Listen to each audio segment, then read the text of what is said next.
Hello friends, नमस्कार। Welcome back my channel target teacher job. मैं प्रियंका स्वागत करती हूँ आप सभी का आपके अपने चैनल टारगेट टीचर जॉब में। तो दोस्तों, आज हम बीएड द्वितीय वर्ष प्रथम प्रश्न पत्र शिक्षण के सिद्धांत एवं विधियाँ पढ़ेंगे और ये है आपका लेक्चर नंबर 68। तो दोस्तों, यहाँ पर हम पढ़ने से पहले आपको इन्फॉर्म करना चाहते हैं कि आपका फोर्थ पेपर जनसंख्या शिक्षा एवं पर्यावरण शिक्षा का यूपीएच पूरा कंप्लीट हो गया, जिसकी लिंक हम आपको डिस्क्रिप्शन में दे रहे हैं। साथ ही आप जो पढ़ रहे हैं इसकी भी लिंक आपको डिस्क्रिप्शन में मिलेगी। और जो भी छात्राध्यापक छात्राध्यापिका इतिहास शिक्षण ले रखे हैं उनके लिए भी इतिहास शिक्षण की क्लास अवेलेबल है, तो जिसकी लिंक हम आपको डिस्क्रिप्शन में देंगे। तो चलिए देखते हैं, यहाँ पे क्वेश्चन है। और साथ ही दोस्तों, टेलीग्राम चैनल पर बीएड क्लासेस के नाम से भी ये सारे लिंक आपको अवेलेबल है, तो आपको जहाँ से भी स्टडी करनी है आप वहाँ से स्टडी कर सकते हैं। तो दोस्तों चलिए देखते हैं, यहाँ पे क्वेश्चन है, शिक्षकों की सतत व्यावसायिक वृद्धि की आजीविका के रूप में विवेचना कीजिए। ये आपके सिद्धार्थ यूनिवर्सिटी 2018 में पूछा हुआ क्वेश्चन है। और इसी तरह का एक क्वेश्चन और है कि अध्यापक की व्यावसायिक समृद्धि से आप क्या समझते हैं। विभिन्न स्तरों पर अध्यापकों की व्यावसायिक वृद्धि की आवश्यकता की विवेचना कीजिए। ये आपके डीडी यूनिवर्सिटी 2018-2019 में पूछा हुआ क्वेश्चन है। तो दोस्तों चलिए देखते हैं इसका उत्तर। शिक्षकों का वृत्तिक विकास। वर्तमान युग में शिक्षकों का वृत्तिक विकास का एक मुख्य विषय बन गया है। यह व्यवस्था शिक्षकों के प्रत्येक स्तर पर लागू है, क्योंकि शिक्षक का वृत्तीकरण किया जाना चाहिए। प्रारंभिक शिक्षा से उच्च शिक्षा तक जुड़े सभी शिक्षकों से अपेक्षा है कि वे अपने कार्यों से वृत्ति भाव से जुड़े और उनमें दक्षता प्राप्त करें। अध्यापकों के वृत्तिक विकास का प्रश्न उठते ही कुछ संबंधित प्रश्न मानस पटल पर उपस्थित होते हैं। तो दोस्तों, एक तरह से यहाँ पर वृत्ति का मतलब होता है कार्य। अध्यापक को एक अध्यापन कार्य के लिए कहने का तात्पर्य है कि जिस अध्यापन को वो करें उससे उन्हें धन अर्जन भी हो। वो केवल अध्यापन कार्य ही नहीं करे बल्कि उनका व्यवसाय के रूप में उस अध्यापन कार्य को चुने। तो यहाँ पर वृत्ति क्या है, वह किसी अन्य व्यवसाय से किस प्रकार अलग है। शिक्षण को किस हद तक एक वृत्ति के रूप में स्वीकार किया जाए। क्या शिक्षक की वृत्त्यात्मकता को मापा जा सकता है। ये दोस्तों अलग अलग तरह के क्वेश्चन उपस्थित हो जाते हैं जब अध्यापकों के वृत्तिक विकास का प्रश्न उठता है। तो यहाँ पर देखें हम नंबर 5 पर और एक प्रश्न उठता है कि शिक्षकों के वृत्तिक विकास के कौन कौन से मार्ग हैं या शिक्षक का वृत्तिक विकास किस प्रकार किया जाए। तो दोस्तों अब हम देखते हैं वृत्ति क्या है। वृत्ति से आशय, यह व्यापोपार्जन का एक तरीका है। यह एक व्यापक शब्द है जिस रोजगार से व्यक्ति अपना एवं अपने परिवार का पालन पोषण करते हैं उसे व्यवसाय कहा जाता है। तो दोस्तों यहाँ पर वृत्ति से आशय, हमने इसके पहले आपको बताया कि किसी भी कार्य को करने के लिए जब हम उस कार्य के माध्यम से धन कमाने की बात सोचते हैं या फिर उस कार्य के माध्यम से हम अपना एक व्यवसाय के रूप में उसे अपनाते हैं, तो उसे कहीं ना कहीं हमें एक आय का स्रोत प्राप्त होता है जिससे हम अपने परिवार का भरण पोषण कर सकते हैं। तो उसे एक व्यवसाय के रूप में भी अपनाते हैं। और इसी वृत्ति से आशय हम व्यवसाय से लगा सकते हैं। परंपरागत और विशेष वृत्तियों के रूप में चचिकित्सा और वकालत को विशेष या एक आदर्श माना गया है। वृत्तिवान अपने अर्जित ज्ञान तथा प्रशिक्षण द्वारा मरीजों एवं मुवक्किलों को सेवा प्रदान करता है। तो दोस्तों अगर हम बात करें शिक्षा के अलावा चिकित्सा और वकालत में भी वृत्तिवान जो होते हैं वो अर्जित ज्ञान और प्रशिक्षण के द्वारा जो भी वो उन्होंने ज्ञान अर्जित किया और जो भी उन्हें अपने प्रशिक्षण कार्य के दौरान प्रशिक्षण लिया, तो उससे वो अपने मरीजों और मुवक्किलों, यानी कि जो डॉक्टर है वो अपने मरीजों को ठीक करता है और जो वकील होता है वो अपने मुवक्किलों के लिए केस लड़ता है या सेवा प्रदान करता है, कह सकते हैं। वर्तमान युग में कई वृत्तियों का उदय हो चुका है, जैसे आर्किटेक्ट, इंजीनियरिंग, चार्टर्ड अकाउंटेंसी, पत्रकारिता तथा फिल्म निर्माण। तो दोस्तों ये सारे क्या है, अलग अलग व्यवसाय हैं, अलग अलग वृत्तियां हैं जिसके माध्यम से लोग अपने जीवन में जीविकोपार्जन करते हैं और अपने परिवार का भरण पोषण करते हैं। तो यहाँ पर हम देखें आर्किटेक्ट और इंजीनियरिंग, चार्टर्ड अकाउंटेंट और पत्रकारिता, फिल्म निर्माण, ये सब लोग अलग अलग व्यवसाय से जुड़े हुए लोग हैं। किसी भी व्यवसाय में सामान्यतः निम्नलिखित लक्षण पाए जाते हैं। तो दोस्तों अलग अलग व्यवसाय को करने के लिए अलग अलग लक्षण होते हैं। इसमें नंबर 1 है दीर्घकालीन शिक्षा प्रशिक्षण और कार्यानुभव का समय लंबा होना। तो दोस्तों दीर्घकाल तक शिक्षण प्रशिक्षण, जो भी शिक्षा प्रशिक्षण है वो चलता है और साथ ही कार्यानुभव का जो समय होता है वो लंबा होता है। तो दोस्तों किसी भी स्किल को अपने अंदर डेवलप करने के लिए आपको अपने ऊपर मेहनत करनी पड़ती है, अपने ऊपर समय खर्च करना पड़ता है कि आप उसे किस तरह से उस स्किल को अपने अंदर डेवलप करें। तो यही सेम कंडीशन यहाँ पर अब आप किसी भी फील्ड में जाएंगे, चाहे वो आप इंजीनियरिंग करें या फिर चार्टर्ड अकाउंटेंट्स या फिर पत्रकारिता, कोई भी फील्ड आप चुनेंगे तो वहाँ पर सबसे पहले आपको प्रशिक्षण लेना होगा। उसके बाद आपको काफ़ी लंबे समय तक कार्यानुभव भी गेन करना होगा किसी भी संस्था से जुड़ करके। और इस पॉइंट पर हम देखें सामाजिक प्रतिबद्धता। तो दोस्तों हर व्यवसाय की अपनी कुछ सामाजिक प्रतिबद्धता होती हैं, उसी के आधार पर वो अपने कार्यों को करता है। नंबर 3 पर हम देखें वृत्तिक का समाज की किसी आवश्यकता की पूर्ति से संबंध होना। तो दोस्तों जो व्यवसाय होते हैं वो हर व्यवसाय समाज की एक आवश्यकता को पूर्ण जरूर करते हैं। जैसे अगर हम बात करें एक शिक्षक है तो वो अपने समाज में जितने भी छात्र हैं, जितने भी लोग हैं, उनके शिक्षा का दायित्व तो शिक्षक के ऊपर होता है। और इसी तरह से अगर हम बात करें डॉक्टर की, तो डॉक्टर जो भी मरीज होते हैं समाज में उनका इलाज करता है। या फिर हम बात करें पत्रकारिता की, तो जितनी भी खबर या न्यूज होती है वो सारे समाज में पत्रकारों के माध्यम से या फिर हम कहें टेलीविज़न, अलग अलग जो भी नए नए चलचित्रों के माध्यम से भी न्यूज डोर टू डोर पहुंचता है। और नंबर 4 पर हम देखें अपनी सेवार्थ उचित शुल्क लेने का अधिकार। तो दोस्तों ये जो अलग अलग व्यवसाय करने वाले लोग हैं वो अपने सेवा के बदले कुछ ना कुछ शुल्क लेते हैं। जैसे शिक्षक हुआ या फिर आप कह सकते हैं इंजीनियर, डॉक्टर, ये सारे लोग अपनी सेवा का शुल्क निर्धारित करके रखते हैं। और नंबर 5 पर हम देखें एक वृत्तिक संघ होना। और नंबर 6 पर है वृत्तिक आचार संहिता। तो अलग अलग व्यवसाय का एक अपना संघ होता है और बात करें सबके अपने अपने कुछ नियम कानून और कायदे होते हैं। तो यहाँ पर हम देखें क्या शिक्षण एक वृत्तिक है। तो यहाँ पर अगर हम बात करें जो कि शिक्षण व्यवसाय के रूप में लोगों ने चुना है, तो क्या शिक्षण एक व्यवसाय ही है। तो दोस्तों यहाँ पर इसके विषय में हम जाने शिक्षण एक वृत्तिक है, शिक्षण एक वृत्ति है। यह एक सार्वभौमिक सत्य है कि शिक्षण अपनी वृत्ति में प्रवेश पूर्व एक लंबी प्रक्रिया से गुजरते हुए विशिष्ट ज्ञान, प्रशिक्षण और कार्य अनुभव की प्राप्ति करता है। तो दोस्तों अगर हम बात करें एक शिक्षक की, तो वो अपनी वृत्ति में प्रवेश से पूर्व एक लंबी प्रक्रिया से गुजरते हुए विशिष्ट ज्ञान, प्रशिक्षण और कार्यानुभव की प्राप्ति करता है। तो दोस्तों एक शिक्षक के लिए बहुत सारी प्रक्रियाएं होती हैं जिसमें वो अपने ज्ञान को बचपन से ही अर्जित करता है, उसके बाद प्रशिक्षण लेता है, फिर कार्यानुभव के आधार पर भी वो शिक्षक बनता है। तो तब वह समाज में नई पीढ़ी को अज्ञान के अंधकार से निकालकर सामाजिक आदर्शों और मूल्यों के प्रकाश के सांचे में ढालता है। और उसके बाद जब उसके अंदर कार्यानुभव हो जाता है प्रशिक्षण के माध्यम से, तो वो अपने उन्हीं ज्ञान के आधार पर ही जो नई पीढ़ी है जिनके अंदर अभी अज्ञानता है, उनके अज्ञानता के अंधकार को वो दूर करता है। और जो भी सामाजिक आदर्श एवं मूल्य हैं, उसी आदर्श और मूल्यों के आधार पर एक ढांचे में, जिसे हम कहें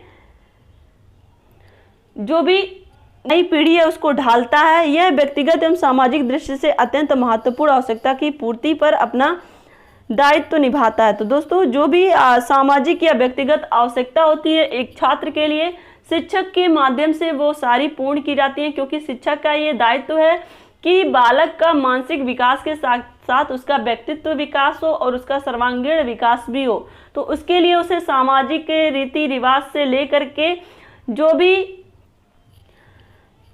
कह सकते हैं हम, जो भी व्यक्तिगत एवं सामाजिक दृष्टिकोण है उसके विषय में शिक्षक छात्रों को बताता है। एक शिक्षक ज्ञान हस्तांतरण के साथ साथ नए ज्ञान विज्ञान तथा कलात्मक विधि का सृजन एवं विस्तार करता भी होता है। तो दोस्तों यहाँ पर हम बात करें, एक शिक्षक जो होता है वो ज्ञान का हस्तांतरण तो करता ही है कि अपने ज्ञान को अपने छात्रों में बांटता है, लेकिन अगर हम बात करें ज्ञान विज्ञान की, कलात्मक विधि या फिर सृजन की, तो वो एक तरह से विस्तारकर्ता के रूप में है। वो अपने ज्ञान को एक तरह से विस्तार कर रहा, फैला रहा है। शिक्षक एक वेतनभोगी वृत्ति है जो निर्धारित पाठ्यक्रम विषयों को पाठशालाओं में पढ़ाता है। तो दोस्तों वो वेतनभोगी है, उस जो भी शिक्षण कार्य करता है उसका उसे वेतन मिलता है और एक निर्धारित पाठ्यक्रम विषयों को पाठशाला में वो पढ़ाता है। अध्यापक एवं मूल्यांकन सभी के नियम उसे बने बनाए मिलते हैं। तो दोस्तों अध्यापक या फिर जो भी उसका मूल्यांकन करना, वो सारे नियम जो जहाँ पर वो अपना शिक्षण कार्य करता है वहाँ की संस्था उसको बनाकर देती है कि इसी नियम को फॉलो करके आपको शिक्षण कार्य करना है। वह अलग अलग छात्रों को नहीं पढ़ाता, अपितु कक्षाओं में छात्रों को सामूहिक तौर पर अंतःक्रिया करता है। तो दोस्तों यहाँ पर हम बात करें, जो शिक्षक का शिक्षण कार्य करता है वो कक्षा में सामूहिक रूप से करता है। एक वृत्ति में शिक्षक के शिक्षण की योग्यता एवं क्षमता का आकलन भी एक कठिन समस्या है। तो दोस्तों अगर हम बात करें शिक्षक व्यवसाय में शिक्षण की, एक शिक्षक के शिक्षण की क्या योग्यता है, उसकी क्षमता क्या है, इसका आकलन करना काफ़ी कठिन कार्य है। छात्रों की सफलता में शिक्षक एवं बाहरी तत्वों का कितना योगदान है, इसका आकलन करना कोई सरल कार्य नहीं है। तो दोस्तों अगर हम बात करें कोई भी छात्र सफल होता है तो उसकी सफलता में एक शिक्षक का कितना योगदान है और उसके घर का जो एटमॉस्फेयर है या फिर विद्यालय का एटमॉस्फेयर है, सब कुछ मिलकर ही एक छात्र की सफलता निर्धारित होती है। तो यहाँ पर हम बात करें, ये कहना काफ़ी मुश्किल है कि शिक्षक की सफलता का किसी भी बाहरी तत्व में या शिक्षक बाहरी तत्व का या फिर शिक्षक का कितना योगदान है। इस प्रकार यह भी पता नहीं चलता है कि शिक्षक का छात्र के समग्र विकास पर कितना प्रभाव पड़ता है। तो दोस्तों एक तरह से शिक्षक छात्रों के साथ मिलकर अधिगम तो करवाता है, लेकिन कभी कभी क्या होता है कि शिक्षक जो छात्र है वो बाहरी एटमॉस्फेयर में भी रहता है और स्कूल के एटमॉस्फेयर में भी रहता है। तो शिक्षण कार्य शिक्षक के माध्यम से तो हो रहा है, लेकिन एक जो छात्र है वो छात्र कहाँ से अधिगम कर रहा है, शिक्षक के माध्यम से ही अधिगम कर रहा है या फिर बाहरी तत्वों से भी अधिगम कर रहा है, ये कहना काफ़ी मुश्किल कार्य होता है। और यहाँ पर हम बात करें शिक्षक का छात्र के समग्र विकास पर कितना प्रभाव पड़ा है, ये कहना काफ़ी मुश्किल है। तो यहाँ पर हम देखें उपर्युक्त विविध कारणों से हम इस निष्कर्ष पर पहुँचते हैं कि शिक्षक अभी पूर्ण वृत्ति नहीं है। संभव है कि भविष्य में शिक्षण भी एक पूर्ण एवं विशुद्ध वृत्ति बन जाए। तो दोस्तों यहाँ पर हम बात करें, एक शिक्षक तो शिक्षण कार्य करता है, लेकिन जो छात्र है वो अलग अलग स्रोतों से अपने ज्ञान में वृद्धि करता जा रहा है। एक तरह से वो घर पे भी सीख रहा है, स्कूल में भी सीख रहा है, शिक्षक से भी सीख रहा है, तो उसका जो अधिगम है वो धीरे धीरे बढ़ता जा रहा है। लेकिन ये कहना कि शिक्षक ही उसका सारा अधिगम करा रहा है, ये काफ़ी मुश्किल कार्य है। तो दोस्तों यहाँ पर अगर हम बात करें एक शिक्षक के जो भी वो शिक्षण कर रहा है वो पूर्ण वृत्ति है, तो ये कहना थोड़ा सा मुश्किल होगा। संभव है कि भविष्य में शिक्षण भी एक पूर्ण एवं विशुद्ध वृत्ति बन जाए। शिक्षक का विशिष्ट सामाजिक उत्तरदायित्व है, वह उस दायित्व को पूर्ण करने का प्रयास भी करता है। यद्यपि तकनीकीकरण, वैश्वीकरण एवं शिक्षा का निजीकरण इस बात का संकेत कर रहा है कि शिक्षक एक पूर्ण वृत्ति बन जाए। तो दोस्तों अब धीरे धीरे देखेंगे वैश्वीकरण की वजह से या फिर शिक्षा का जो निजीकरण हुआ है या फिर हम कहें इस तरह के जो भी संकेत मिल रहे हैं, इससे तो यही लगता है कि भविष्य में शिक्षक एक पूर्ण वृत्ति बन जाए, शिक्षक भी एक व्यवसाय, जो भी शिक्षण कार्य है वो एक व्यवसाय के रूप में लिया जाने लगे। परंतु वृत्तीकरण की धारा के प्रभाव में शिक्षण के ज्ञानात्मक, भावात्मक और क्रियात्मक पक्षों को मद्देनजर रखना होगा। तो दोस्तों ये हम देखें, ये जो शिक्षा है ये एक तरह से वृत्तिपूर्ण होने की वजह से कहीं ऐसा ना हो कि जो ज्ञानात्मक, भावात्मक और क्रियात्मक पक्ष हैं वो कहीं विलुप्त ना हो जाए। एक तरह से व्यवसायीकरण होने से कहीं ना कहीं जो बालक का व्यक्तित्व का विकास हो रहा है वो कहीं पीछे ना रह जाए। तो इन सब चीज़ों का ध्यान रखना पड़ेगा।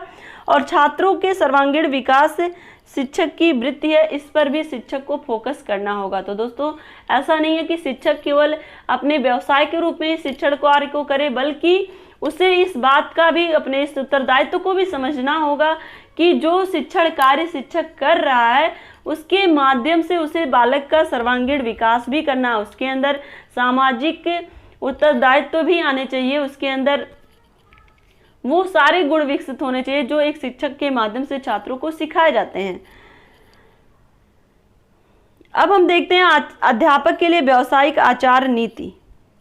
अतीत काल में समाज का स्वरूप सरल था, मनुष्य की आवश्यकताएं एवं व्यवसाय सीमित थे। कालांतर में सामाजिक परिस्थितियों में अंतर आने के कारण अध्यापक को व्यवसाय के रूप में अपनाया जाने लगा। तो दोस्तों अगर हम बात करें पहले की, तो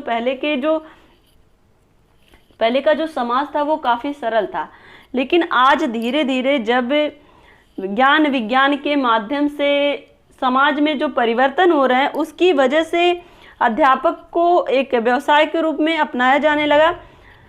अध्यापन, जिसमें हम कहते हैं शिक्षण कार्य को एक व्यवसाय के रूप में अपनाया जाने लगा। अध्यापक का महत्व केवल शिक्षा के क्षेत्र में है, वरन उस राष्ट्र का निर्माता कहा जाए तो अतिशयोक्ति ना होगी। तो दोस्तों अगर हम बात करें अध्यापक का महत्व केवल शिक्षा के लिए है तो ये शायद सही नहीं होगा, क्योंकि अध्यापक केवल आपको शिक्षा ही नहीं देता बल्कि वो एक राष्ट्र का निर्माता है, एक भावी नागरिक का निर्माता है जो देश की उन्नति में भागीदार होंगे। तो लेकिन वर्तमान समय में अगर हम बात करें अध्यापकों के उस सम्मान में काफ़ी कमी आई है। जो सम्मान अध्यापक को पहले मिलता था वो सम्मान शायद अब नहीं मिल पाता है, क्योंकि ये जो अध्यापन कार्य है वो एक व्यवसाय के रूप में चुना जाने लगा। लोग अधिक से अधिक धन उगाही करना सीख गए। तो कहीं ना कहीं ये सारी चीज़ें जो अध्यापन कार्य के जो वैल्यू होनी चाहिए, जो सम्मान होना चाहिए, उसमें कमी आई है। यह अवनति आचार नीति के अभाव के कारण ही है। इसी को ध्यान में रखते हुए व्यावसायिक आचार नीति लागू की जाए। इस आचार नीति के माध्यम से शिक्षक अपने व्यवसाय को कुशलता पूर्वक संपन्न कर सकता है। तो दोस्तों अध्यापकों की व्यावसायिक आचार नीति में निम्नलिखित बातें सम्मिलित हैं। तो दोस्तों यहाँ पर जो शिक्षक है उसके लिए एक व्यावसायिक आचार नीति लागू की जाए, जिससे कि शिक्षक अपने नीति के माध्यम से शिक्षक अपने व्यवसाय को कुशलतापूर्वक संपन्न कर सकता है। इसके कुछ बातें यहाँ पर हैं जो निम्नलिखित हैं। व्यावसायिक प्रशिक्षण दिया जाए, विषय का पूर्ण ज्ञाता होना चाहिए, व्यवसाय की प्रतिष्ठा होनी चाहिए और प्रयोगात्मक दृष्टिकोण होना चाहिए, पाठ्य सहगामी क्रियाओं में रुचि लेना चाहिए और शिक्षक के उद्देश्यों के प्रति जागरूक भी होना चाहिए। जो भी शिक्षा के उद्देश्य हैं उसके प्रति शिक्षक को जागरूक भी होना चाहिए। तो दोस्तों इस तरह से जब अगर शिक्षा का व्यवसायीकरण भी होता है तो इन आचार नीतियों के लागू होने से क्या होगा कि ये सारे जो उसके मेन पॉइंट हैं जिसकी वजह से शिक्षा की गुणवत्ता भी बनी रहेगी और बालक का सर्वांगीण विकास भी होगा। तो ये पॉइंट हैं कि जिसमें व्यावसायिक प्रशिक्षण दिया जाए और साथ ही वो अपने ज्ञान में भी वृद्धि करें और उनके अंदर विषय का पूर्ण ज्ञान हो और व्यवसाय की प्रतिष्ठा, यानी कि जो भी व्यवसाय शिक्षक का व्यवसाय है उसकी प्रतिष्ठा, उसकी अपनी इज्जत हो और एक तरह से प्रयोगात्मक दृष्टिकोण हो, जहाँ पे प्रयोग के माध्यम से शिक्षक छात्रों को अधिगम करवाए, जहाँ पर जिस तरह की आवश्यकता है और पाठ्य सहगामी क्रियाओं में भी वो रुचि रखे। तो दोस्तों एक तरह से छात्रों को एक दूसरे के साथ मिल करके किसी भी चीज़ को सीखने समझने की छूट हो। और नंबर 6 पर हम देखें तो शिक्षा के जो भी उद्देश्य हैं उसके उद्देश्यों के प्रति भी वो जागरूक हो। तो इस तरह से व्यवसायीकरण होने के बाद भी शिक्षा के जो अपनी आचार नीति है उसके माध्यम से एक शिक्षक की गुणवत्ता भी बनी रहेगी और साथ ही एक शिक्षक अपने जीवन यापन को अच्छे ढंग से भी कर पाएगा। तो इस प्रकार से हम देखते हैं कि एक आदर्श अध्यापक को विभिन्न गुणों से युक्त होना चाहिए। संक्षेप में प्रत्येक अध्यापक को छात्रों का नैतिक, बौद्धिक और शारीरिक विकास करने के लिए सर्वप्रथम स्वयं को तैयार करना होगा। तो दोस्तों ऐसा नहीं है कि आपके अंदर वो सारे गुण नहीं है और आप शिक्षक बन जाएं। आपके अंदर वो सारे गुण होने चाहिए जिससे कि आप अपने छात्रों का नैतिक, बौद्धिक और शारीरिक विकास करने में सफल हो। अन्य शब्दों में अध्यापक जिन गुणों को अपने छात्रों में उत्पन्न करना चाहता है इसके लिए आवश्यक है कि सर्वप्रथम उन गुणों का विकास स्वयं में भी करे। ऐसा नहीं है कि हम छात्रों में सत्य प्रिय, एक तरह से छात्र हमारे सत्यवादी हों और छात्र हमारे बहुत ही ज़्यादा आज्ञाकारी हों। तो उस तरह के गुण सबसे पहले हमें अपने अंदर लाना होगा कि हम भी कभी झूठ ना बोलें और अपने से बड़ों का सम्मान करें, अपने जो भी बड़े हैं उनका आदर करें। तो एक तरह से वो गुण हमारे अंदर भी आना चाहिए, वो शिष्टाचार, वो सारी चीज़ें हमारे अंदर आएगी तभी हम अपने छात्रों को दे पाएंगे। यहाँ पर हम देखें अध्यापक वृत्तिक संगठन शिक्षकों की सेवा, सुरक्षा, स्थायीकरण एवं आर्थिक अनुदान आदि के संघर्ष हेतु स्थानीय, जिला स्तर, राष्ट्रीय स्तर या अंतर्राष्ट्रीय स्तर पर विभिन्न संगठन कार्यरत हैं। तो दोस्तों यहाँ पर हम बात करें जो शिक्षकों की सेवा है, जो अपने सेवा के माध्यम से अपने जो भी समाज है, अपना जो राष्ट्र है, देश है, उसको एक तरह से शिक्षित करने का जो बेड़ा है वो शिक्षकों के ऊपर ही है। तो एक तरह से वो छोटे छोटे भागों में डिवाइड करके जिला स्तर, राष्ट्रीय स्तर, अंतर्राष्ट्रीय स्तर पर अलग अलग संगठन कार्य कर रहे हैं। ये संगठन प्राथमिक शिक्षक, माध्यमिक संवर्ग हेतु अलग अलग कार्य कर रहे हैं। इनकी संख्या प्रत्येक प्रदेश में 2 या 2 से अधिक है। पहले स्कूली शिक्षा हेतु एक ही संघ था और अब राजनीति का प्रवेश मिल जाने के कारण व्यक्ति विशेष के नाम पर संघ चल रहे हैं। तो प्रत्येक स्तर पर अलग अलग संघों का अस्तित्व है तथा वे मान्यता प्राप्त हैं। विभिन्न स्तरीय संगठन निम्नलिखित हैं।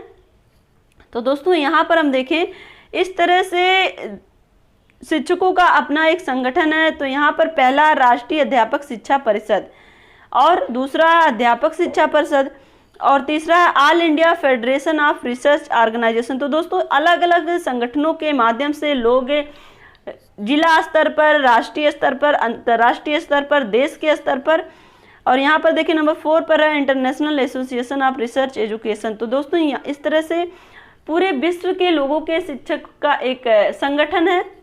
तो इन संगठनों के माध्यम से रिसर्च की जाती है, किसी भी विषय के लिए, किसी विषय के लिए शोध किया जाता है, उनके पाठ्यक्रम किस तरह से रखे जाए, उनके विषयों को किस तरह से पढ़ाया जाए। तो अलग अलग विषयों के लिए इस तरह से संगठनों का निर्धारण किया गया है अलग अलग स्तर पे। इस प्रकार ये संगठन शिक्षक की स्थिति को सुदृढ़ बनाने, उनकी सेवा को बेहतर करने तथा समाज में प्रतिष्ठा अर्जित करने के लिए संघर्षरत हैं। तो दोस्तों किस तरह से अपने शिक्षकों में अच्छे से अच्छे गुणों का विकास किया जाए, उनके अंदर अच्छी से शिक्षण विधियों का प्रयोग हो कर पाए, तो उनके अंदर कौशल का विकास हो। तो इस तरह के अलग अलग उद्देश्यों की प्राप्ति के लिए अलग अलग स्तर पर संगठनों का निर्माण किया गया है, जिससे कि जो शिक्षक अपनी सेवा दे रहे हैं उनकी प्रतिष्ठा बढ़े। सभी शिक्षक संघों द्वारा जिला तथा प्रादेशिक स्तर पर शैक्षिक सम्मेलन भी किए जाते हैं। उनके फलस्वरूप जो महत्वपूर्ण निर्णय लिए जाते हैं उनको सरकार को अवगत कराया जाता है। तो दोस्तों एक तरह से जो भी इन संगठनों के माध्यम से निर्णय लिए जाते हैं उसे सरकार को अवगत भी कराया जाता है। सन 1984 तथा सन 1988 में जो वेतन मांगों में परिवर्तन हुआ वह महत्वपूर्ण कदम है। तो दोस्तों इस तरह से जो वेतन मांगों में परिवर्तन होते हैं इन संगठनों के माध्यम से ही होते हैं। जो भी शिक्षा में परिवर्तन होते हैं, शिक्षा की नीतियों में परिवर्तन होते हैं, इन संगठनों के माध्यम से होते हैं। तो दोस्तों इस तरह से ये जो संगठन होते हैं, ये जो शिक्षक वर्ग है उनके अपनी जो भी आवश्यकताएं हैं, उनकी जो भी अपनी मांग है, उसकी मांग को सरकार के समक्ष प्रस्तुत करते हैं। तो दोस्तों इस तरह से शिक्षक का जो अस्तित्व है, शिक्षक के जो उत्तरदायित्व है उसके विषय में, उसके जो भी व्यवसाय के माध्यम से हमने देखा। तो आशा करती हूँ कि ये वीडियो आपको अच्छा लगा होगा। अगर अच्छा लगा होगा तो एक लाइक करिएगा, अपने दोस्तों के साथ शेयर करिएगा। अगर आप चैनल पर नए हैं तो प्लीज़ चैनल को सब्सक्राइब करके बेल आइकन बटन को जरूर प्रेस कर लीजिएगा। Please subscribe. और इसी तरह से आप अपनी मेहनत जारी रखिए, अपना ध्यान रखिए, अपनों का ध्यान रखिए और अपने आसपास सफाई रखिए। हमसे जुड़ने के लिए थैंक यू सो मच। जय हिंद।